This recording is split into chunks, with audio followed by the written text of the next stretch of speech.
Continuação da leitura e explicação da Bíblia do livro de Gênesis, capítulo 1, tá? Agora a gente tá no verso, vamos continuar agora a partir do verso 11, né? Ok? Então é isso. Então vamos lá. Olha só que interessante.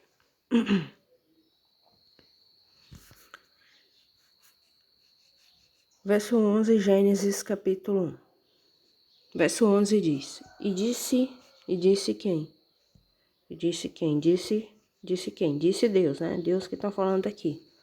Produza a terra relva, ervas que deem semente, e árvores frutíferas que deem fruto segundo a sua espécie, cuja semente esteja nele, sobre a terra. E assim se fez. Então aqui tem, interessante aqui essa palavra hebraica aqui, ó. Aqui pra gente em português, tá vendo? Tá simplesmente, e disse. De quem disse? Aí aqui no texto hebraico diz que quem disse, né? Elohim. Elohim ou Alahim, tá? Alahim. Com sinal maçorético aqui, ó. Deixa eu dar uma aproximada. Deixa eu aproximar aqui, ó. Ainda, deixa eu ajeitar aqui, calma aí. Fica melhor pra gente ver. Tá vendo esse sinal maçorético aí assim? Vou melhorar a imagem. Calma aí. Pronto, assim tá melhor. Tá vendo esse sinal maçorético aí, né? Então, esses sinais maçoréticos aqui, ó, vai dar o som de E. E por isso que eles pronunciam E e não A. Mas isso aqui é a letra Aleph, tá? Naturalmente, a letra Aleph, ela tem som da vogal A. Naturalmente, no hebraico antigo clássico, né?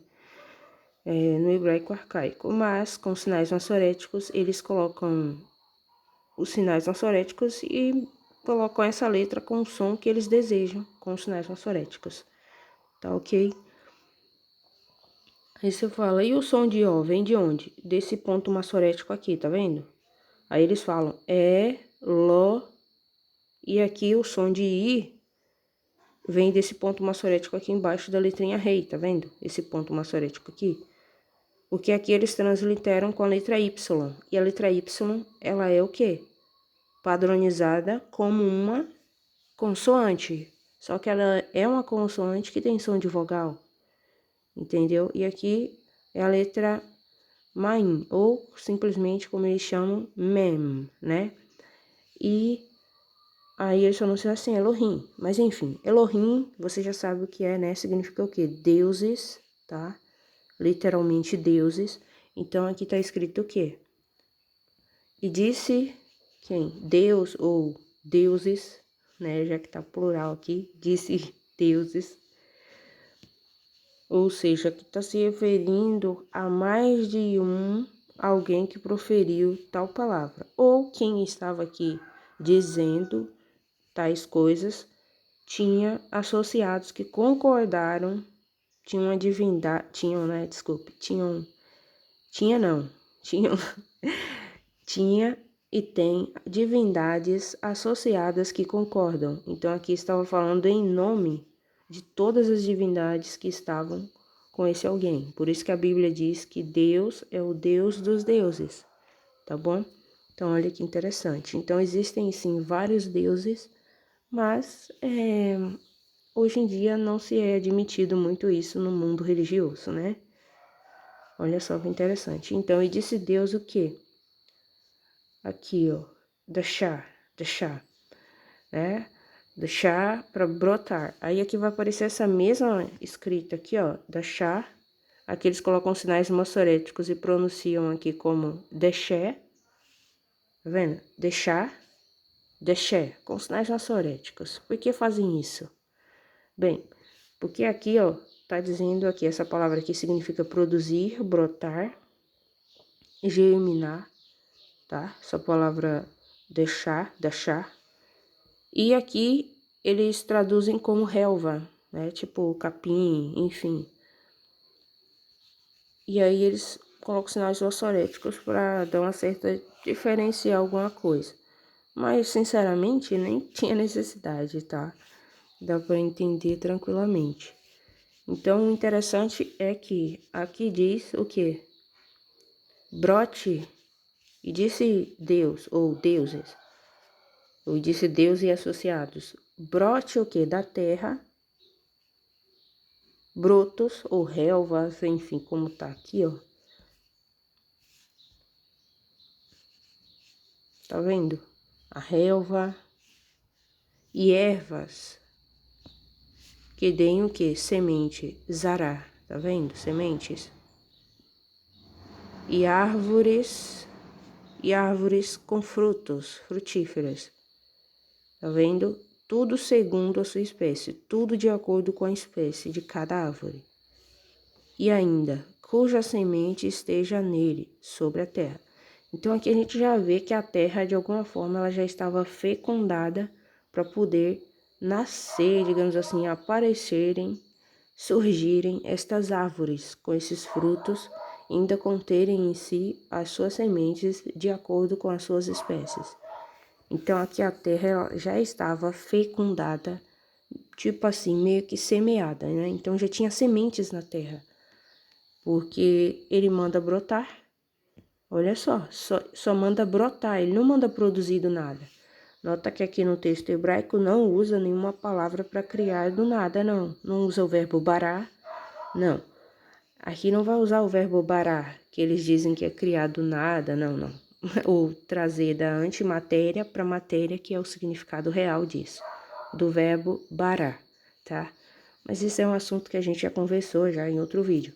Então aqui tipo assim, as coisas já estão, como que eu posso dizer, determinadas e a terra de alguma forma ela já está fecundada com todo tipo de sementes.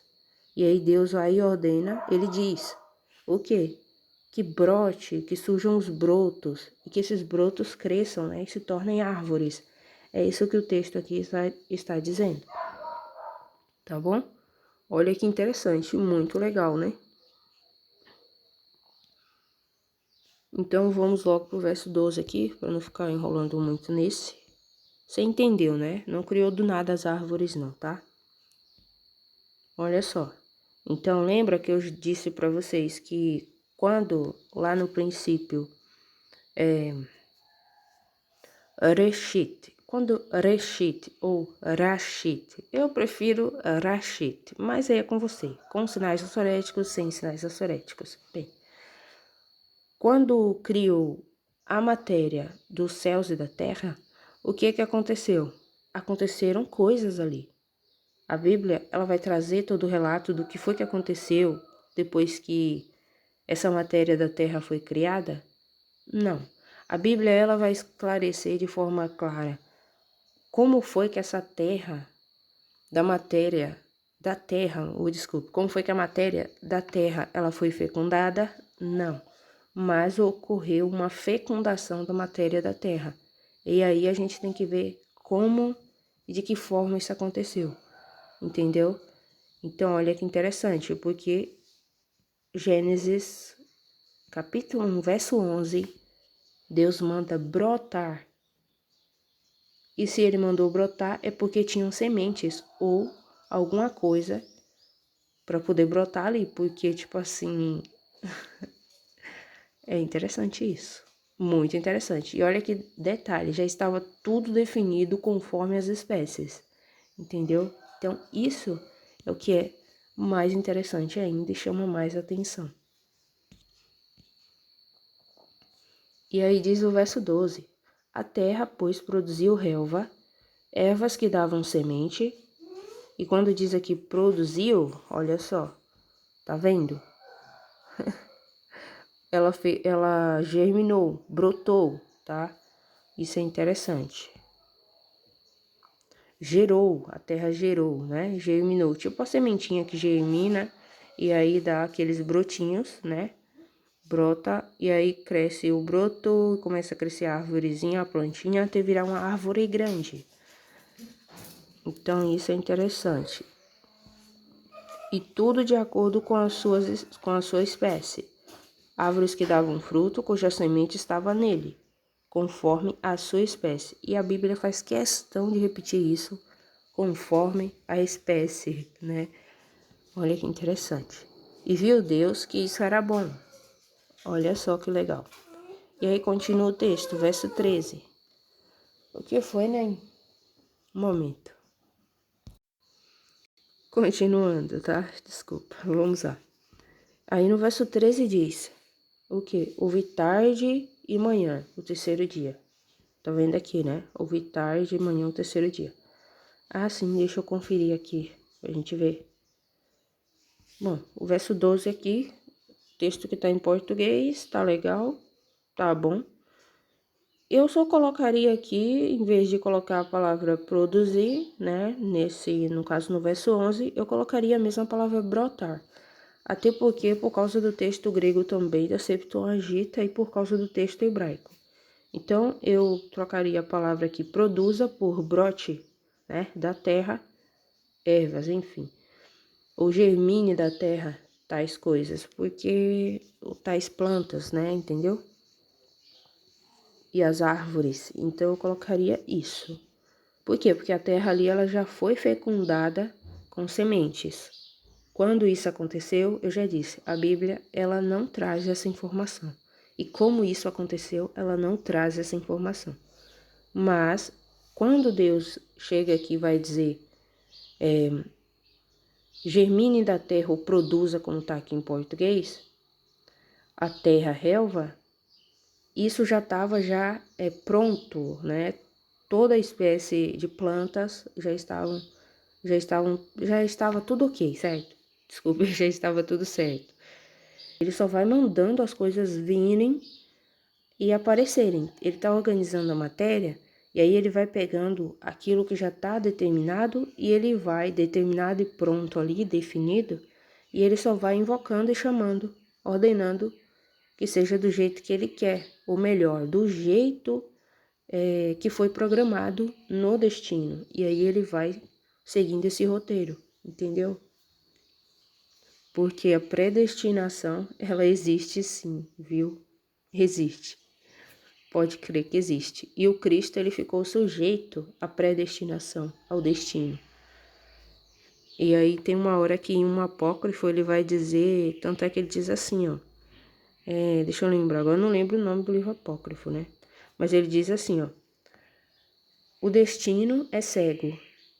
Alguma coisa assim que ele fala. Por quê? O destino é cego. Seguinte, o destino fez com que ele morresse, certo? E, consequentemente, por causa da morte dele, ele trilhou o caminho que todas as almas trilharam. E ele venceu as autoridades das trevas. E ele também venceu aquele que tinha o poder da morte, que é o quem? O diabo. Então, para vencer o diabo, ele precisava passar pela mesma situação que todas as almas passam. E assim, então, trilhar o mesmo caminho, o mesmo percurso, vencer essas autoridades, passar por eles.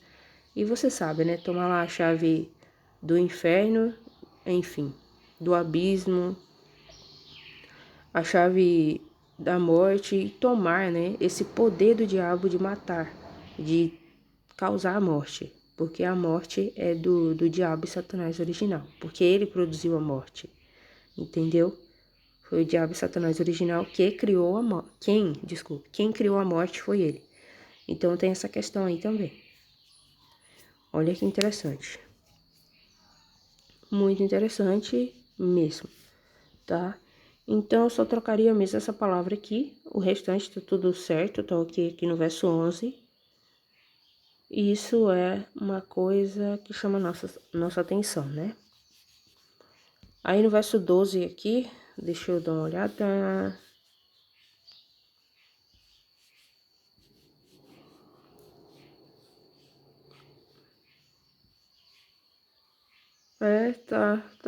Tá ok.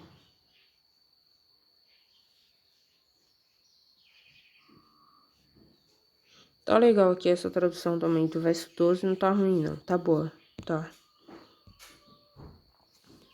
E aí no verso 13 diz, e houve tarde de manhã o terceiro dia. Lembrando que esses dias aqui são contados, né? Esse terceiro dia aqui, ó, esse dia 3 aqui, são contados na contagem da divindade bíblica, né?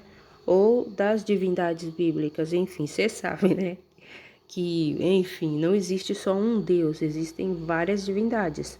Nós temos então as divindades do bem e da luz e as divindades do mal. Então temos então o chefe das divindades do bem, que nós temos então aí a divindade bíblica, que é colocada como o Deus dos deuses, como aparece na tua Bíblia. E nós temos a divindade do mal também, que tem associados. Então tem tudo isso que a gente tem que ver.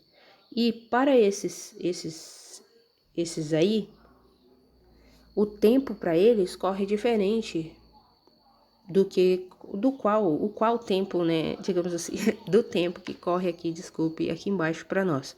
Então, aqui a gente vive o tempo Cronos, que você conhece assim, ou Cronos ou Cronos, enfim, do grego, que é esse tempo que um dia é 24 horas, que a gente tá padronizado assim. E, presta atenção, já o tempo diante dos olhos de Deus é 1000 anos igual a um único dia. Imagina só aí, né? Quantas horas é isso? Então imagina, para alguém 1000 anos ser um dia só, nossa, isso aí é bastante tempo, né? Então aí nós temos o tempo, os 1000 anos, como um único dia diante dos olhos de Deus. Nós temos então o tempo Kairos. O tempo Kairos, ele é um tempo oportuno e ele é o tempo que corre nesses vários e vários céus, além desse céu azul aqui, além, ou seja, desse firmamento que Deus cria. O tempo Kairos, ele corre nos outros céus, além desse céu azul aqui. Então, o tempo Kairos, ele é um tempo oportuno, entendeu? Então, dá tempo para esses seres, porque nas regiões celestiais, lá Efésios 6,12 diz que tem muitos seres maus, né? Os principados e potestades de Efésios 6,12, que dominam, né, nas regiões celestiais, e eles são seres das trevas. Então, eles têm bastante tempo, se a gente considerar com o nosso tempo de vida, nossa, imagina, malmente a pessoa tá vivendo 100 anos, tá morrendo. Nem vive 100 anos hoje, é difícil, né? Adão viveu 930, Adão e Eva morreram com a mesma idade. Então, eles tiveram quase 1000 anos. Então, eles morreram no dia, né? No dia, então isso é interessante. E hoje as pessoas estão, sei lá, chegando a 80, 90, já partem dessa para melhor. Então a gente vê como que o tempo de vida do ser humano, conforme passa o tempo, ele foi sendo reduzido na Bíblia. Por quê? Quanto mais tempo a pessoa tem de vida, mais tempo ela tem para poder conhecer realmente o que é esse universo, qual a origem dele, como ele surgiu, o que realmente aconteceu aqui e quem somos nós de fato, né? O porquê que nós existimos. Então, tudo isso é interessante saber, sim, porque considerando que exista, como que eu posso dizer, uma existência, um estado após a morte, é importante a gente conhecer, então, nós conhecermos a nossa origem, né? O que realmente aconteceu para existirmos. É muito importante. Aí é por isso que o Cristo ele vai dizer assim, né? E é importante a gente também entender o que acontece aqui na Terra e por que acontecem essas coisas. E entender a Bíblia e tudo mais. Por isso que o Cristo ele vai dizer lá no Novo Testamento, né? Ele vai dizer assim, ó, olha, conheçam a verdade, e a verdade irá libertar vocês. E aí os judeus falam, oxe, ele é louco? Nós nunca fomos escravos de ninguém. Como é que ele diz que nós seremos livres? Mas o Cristo não se referia a eles serem livres em vida, mas na morte. Por quê? Boa pergunta, né? Por que será que o Cristo estava avisando eles para eles terem cuidado, conhecerem a verdade, para serem livres, não enquanto estiverem vivos, mas depois que morrerem e as suas almas saírem dos seus corpos, né, dos corpos deles. E os judeus não entenderam absolutamente nada. Eles só consideraram essa vida temporal aqui, só essa vida carnal, não consideraram a vida após a morte. Então, o Cristo ele estava se referindo ali à vida após a morte, à vida pós-morte, né? Que acontecia algo ali, que essas almas acabam ficando cativas, presas. E para elas serem libertas, elas precisam conhecer a verdade. E aí Pilatos, uma hora Pilatos vai e diz assim, Cristo fala, eu vim por causa da verdade. Aí Pilatos pergunta, o que é a verdade? Aí Cristo fica calado, porque não era hora ainda para ele contar realmente a realidade desse universo. Ainda, entendeu? Então, isso são coisas interessantes que a gente tem que notar na Bíblia e perceber bastante coisa. Então, Cristo, ele falava muita coisa assim, que a gente lendo assim, por um olhar bem comum e meramente humano, limitado somente à existência dessa vida aqui, a gente pode dizer que ele era bem doidão, louco, completamente pirado. Por quê? Ele ficava dizendo coisas como: eu sou lá de cima, vocês são daqui de baixo. Eu vou para um lugar onde vocês não podem ir agora. E tudo que os judeus pensavam tudo que os judeus pensavam era a seguinte coisa: ele vai cometer suicídio, ele vai se matar, ele é louco. Porque eles só consideravam essa vida aqui. Eles só consideravam a existência durante essa vida aqui. A maioria deles, praticamente, principalmente, né? A gente tinha lá um dos grupos lá, dos partidos dos judeus que não acreditavam nem em anjos, nem em demônios, nem, tipo assim, nem no destino, nem na predestinação, não acreditavam em absolutamente quase nada. Fato é que eles não acreditavam nem em anjos e nem em demônios, ou seja, eles praticamente nem acreditavam no Deus deles mesmos, entendeu? Então a gente tem essa questão aí também que muita gente passa despercebido e não entende. Então, se uma pessoa não acredita na alma, não acredita na existência de alma, não acredita na existência de anjos e demônios, não acredita na existência de espíritos, tipo assim, não vai acreditar que Deus existe, né? Porque Deus é o quê? Espírito, né? Então tem essa questão aí também. Bom, dependendo, do Deus, da divindade que a gente está se referindo, entendeu? Então, a Bíblia ela é um assunto bem polêmico, é bem interessante. Ela tem muitas informações bem legais, sim. São informações assim que tipo explicam muita coisa sobre a nossa realidade, né? Que nos cerca todos os dias, o porquê que as coisas são do jeito que são. Mas as pessoas usam a Bíblia como livro religioso, então assim fica difícil de entender realmente a Bíblia. Entendeu, gente? Então é realmente complicado, né? Essa questão aí. Olha só. Então aqui no verso 13, de acordo com o texto hebraico aqui, tá ok. Então você já entendeu sobre o terceiro dia aqui, né? Que os dias estão sendo contados aí, cada dia 1000 anos. Então os dias são um dia um dia diante dos olhos de Deus, da divindade bíblica. Aí vai aqui no verso 14. Diz também Deus. Olha só. Tá vendo?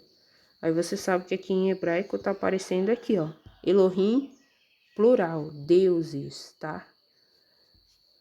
Então, por quê? Porque tudo o que está acontecendo aqui no livro de Gênesis já foi pré-definido a acontecer assim. Foi feito um roteiro, né? Então foi criado um destino, foi traçado um destino, um projeto, um plano para as coisas correrem, um curso, né? Para tudo correr conforme foi ali estabelecido. Por isso que diz que o Cordeiro de Deus que foi morto desde a fundação do mundo. Porque quando o mundo foi fundado, o destino foi também criado e estabelecido, no caso a predestinação. Então, desde a fundação do mundo ficou definido, pré-definido que o Cristo sim, ele iria morrer, ser morto. Então, isso era uma coisa que não mudava, que não iria mudar e não poderia mudar. Porque se mudasse, você quebraria então o roteiro que foi ali definido. E se você quebra o roteiro, quebra não, como que eu posso dizer, descumprir aquele roteiro, era como se estivesse descumprindo um contrato, entendeu? Por isso que o Cristo, ele disse, olha, ele disse, eu vou sim, ou seja, falando da morte dele, mas ai daquele, ele disse, eu vou sim, porque é necessário que tudo se cumpra conforme está determinado, mas ai daquele por quem o Filho do Homem vai. Então tem essa questão aí também, né, no caso, por meio de quem o Filho do Homem ele vai ser morto, ser entregue, enfim, tudo mais. Que no caso era ele mesmo. Então, é essa questão aí. Então, quando o mundo foi fundado, foi estabelecido esse destino. E esse destino, ele teve que ser seguido à risca, entendeu? E esse destino, ele podia ser visto por pessoas que tinham conhecimento das estrelas e tudo mais. Elas conseguiam ler o futuro ou prever o futuro olhando as estrelas, consultando as estrelas, fazendo adivinhações por meio das estrelas. E, então esse costume, essa prática na Babilônia antiga era uma coisa muito comum. E eles acertavam em suas previsões. Aí quando Cristo ele vem, o que acontece? Ele vai passar por todos os céus desse universo material. E ele vai mexer nas configurações do destino e ele vai virar, lá de acordo com outras informações, enfim, que não estão na Bíblia, ele vai virar as faces dessas estrelas para deixar elas uma hora opostas e uma hora de frente para poder dar corretamente a informação do futuro. Mas por que ele fez isso? Porque tinham as pessoas que tinham conhecimento de como prever o futuro olhando as estrelas, e essas pessoas, muitas delas, tipo na Babilônia Antiga, usavam isso para o mal, tá? E, de fato, essas coisas nem deveriam, esse conhecimento nem deveria ter ido para as mãos humanas. Por quê? Porque a Bíblia já diz: as coisas reveladas pertencem a nós e aos nossos filhos, mas as ocultas pertencem a Deus, entendeu? Então, diz isso lá na Bíblia, né, no Velho Testamento, e de fato é assim, porque imagina, a pessoa saber o que vai acontecer no futuro é uma coisa muito perigosa, dependendo nas mãos de quem essa informação ela vai estar. Então, isso era muito usado para o mal. Então, Cristo ele vem e mexe nessas configurações aí dessas estrelas. Então, quando Cristo ele morre e ressuscita, a Bíblia vai falar lá que aconteceram terremotos, os mortos ressuscitaram. Eu não sei se você já se atentou a essa informação, mas a Bíblia ela cita isso. Os apócrifos também vão citar isso também. A Bíblia vai dizer também que ficou escuro, o dia ficou escuro, as rochas fenderam. Gente, os astros celestes, as estrelas, sol, lua, como você conhece, ficaram tudo louco no céu. Ficou a maior maluquice no céu. Doidou tudo, entendeu? Porque o Cristo ele estava mexendo nas configurações dos astros celestes que coordenam o que acontece aqui embaixo. Que coordenam e ordenam as coisas que acontecem aqui. Por isso que cada pessoa que nasce, ela tá ligada a um signo do zodíaco. E aí tem até um livro específico que vai falar sobre esse assunto, mas a gente não vai falar disso agora, porque é um assunto muito complexo. Mas é um assunto interessante. Então, nisso tudo, a gente vê aquela questão daqueles povos antigos serem muito, como que eu posso dizer, obcecados pelo céu. Tanto é que a Bíblia diz também que os hebreus, eles adoravam todo o exército dos céus, estrelas, lua, sol, tipo assim, a coisa toda. Aí você fica pensando, por que esse povo ficava tanto adorando esses astros celestiais, esses astros celestes? É uma coisa a se pensar. E por que a divindade bíblica diz: vocês não vão adorar outros deuses, vocês não vão após outros deuses, não vão seguir outros deuses que eu não ordenei a vocês? Então tem essa questão aí também que a gente tem que pensar bem. Então a Bíblia não nega de jeito nenhum a existência de outros deuses. Ela traz a existência de vários deuses. Então tanto é que ela traz a existência de deuses do bem com o seu chefe principal e de deuses do mal com o seu chefe principal. Então tem essa questão aí e isso é uma coisa interessante para a gente ficar pensando, né?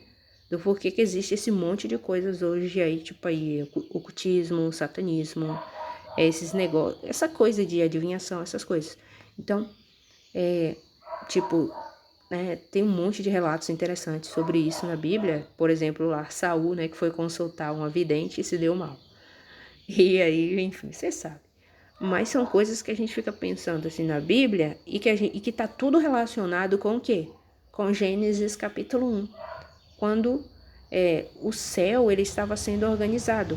Só que a Bíblia, ela não vai trazer toda a informação de como esses céus, tá, que estão além desse firmamento azul, além desse céu azul, ela não vai trazer essa informação como que aconteceu essa configuração.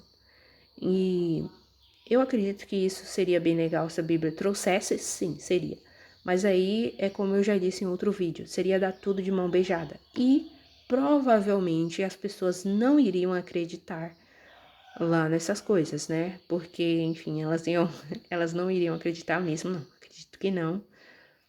Porque, tipo assim, antes do Cristo morrer e ressuscitar, o entendimento, o conhecimento, ele estava meio que, como que eu posso dizer, barrado. Quando ele morre, ressuscita, ele vai começar a destravar esse conhecimento e a acabar criando, como que eu posso dizer, causando um, um despertar dos espíritos de Deus que estão dentro de cada pessoa, de cada ser humano, entendeu? Por isso que diz na Bíblia que foi Deus quem nos escolheu e não nós. Tipo Cristo. Foram os 12 discípulos que escolheram ele? Não. E foram aquelas 7 mulheres que escolheram Cristo? Não. Ele quem escolheu todos estes. Entendeu? Por quê? Boa pergunta, né? A resposta é muito fácil. Os espíritos de Deus estavam dentro daquelas pessoas. E eram espíritos mais específicos, tipo assim, iriam ali, como que eu posso dizer, dar uma certa auxiliada muito legal ali para ele. Eram espíritos importantes, tá? Que nem na questão lá de João Batista, ser Elias. Mas ser Elias como? Na alma? Não, porque Elias tem a alma dele, que é o eu dele, ok? E João Batista tem a alma dele, que é o eu dele, a pessoa dele. Mas o espírito que habitou em Elias veio e habitou também em João Batista. Então foi o mesmo espírito. Por isso que disse, né, diz na Bíblia que João Batista era Elias, mas no espírito. Mas o espírito nem era Elias e nem era João Batista, mas era um dos espíritos da divindade, entendeu? Tem isso tudo aí. Porque quando as pessoas leem isso, elas pensam que acontece a reencarnação de alma. Não acontece a reencarnação de alma não, tá? Não acontece isso. Tanto é que existe a ressurreição, porque o nosso eu é nossa alma. Então, cada alma vai voltar para o seu corpo. Agora imagina se uma alma, ela reencarna várias e várias e várias vezes. Na hora de voltar para o corpo, ela vai ter que escolher um. Ela não vai poder entrar em todos os corpos, porque é uma alma só, entendeu? Então tem essa questão aí. Já o Espírito de Deus que habita em cada pessoa, por isso que diz que nós somos o templo, é uma história bem diferente. Então, tudo isso que eu estou falando aqui, que eu estou a dizer aqui, está relacionado com a fundação desse universo material. E essas coisas é bom você saber quando você ter em mente quando você estiver lendo a Bíblia, o livro de Gênesis, entendeu? Porque a matéria em si é uma coisa morta. Então, o que que anima a matéria? O que faz a matéria ter movimento, ter energia? É o quê? Ou são os espíritos de Deus, que a Bíblia também chama de luz, enfim, força vital, entendeu? É algo que é energético, tá? Uma energia, porque você sabe que energia é antimatéria, né, gente? Então, energia é tipo espírito, luz é tipo espírito, porque espírito é antimatéria, já a alma, ela é dual. Eu já disse isso em algum vídeo por aí, mas enfim. Vamos continuar aqui, ó, que dá pra gente entender mais coisas. E aí no verso 14 diz: diz também Deus, haja o que? Exista o que? Luzeiros, ou luzes, né? Ou lanternas, aqui seria uma tradução legal também, não ficaria ruim. Aqui, ó, exista o que? Luzeiros no firmamento dos céus. No firmamento dos céus. Que céus é esse aqui que o verso 14 de Gênesis, capítulo 1, está se referindo? Os céus desse universo material aqui, tá bom? Os céus desse universo material aqui, claro, né? Óbvio, meu pai. Mas esse firmamento aqui é o firmamento de Gênesis, parece que é a partir do capítulo 6, né? Deixa eu ver aqui. O firmamento vai aparecer pela primeira vez aqui em Gênesis capítulo 6, né? E disse Deus, haja firmamento no meio das águas e separação entre águas e águas. Então o firmamento aparece pela primeira vez aqui em Gênesis, que é esse céu azul. Então o que a gente está vendo aqui? Quando a divindade bíblica fala a gente tá aqui, ó. Quando a divindade bíblica, ela fala do firmamento, a divindade bíblica vai falar do firmamento dos céus, ela tá falando desse céu azul. Então, a gente vê que a divindade bíblica chamou o firmamento de céus, tá? Chamou o firmamento de céus. Como vai dizer aqui, peraí, verso aqui, ó. E chamou, tá vendo? Cará, e chamou, então já estava determinado isso, pré-definido, chamou Deus o firmamento, o quê? Céus, chamaim. Mas não que esse firmamento seja os chamaim, os céus de Gênesis, capítulo 1, verso 1, que diz aqui que Deus criou céus, plural, ou seja, vários e vários e vários céus. Só que o firmamento, ele é um só. O firmamento é o firmamento, uma superfície sólida, a redoma dos céus que segura as águas de cima, como a gente viu em um vídeo anterior. E, presta atenção, ou seja, é uma abóbada celeste, tá?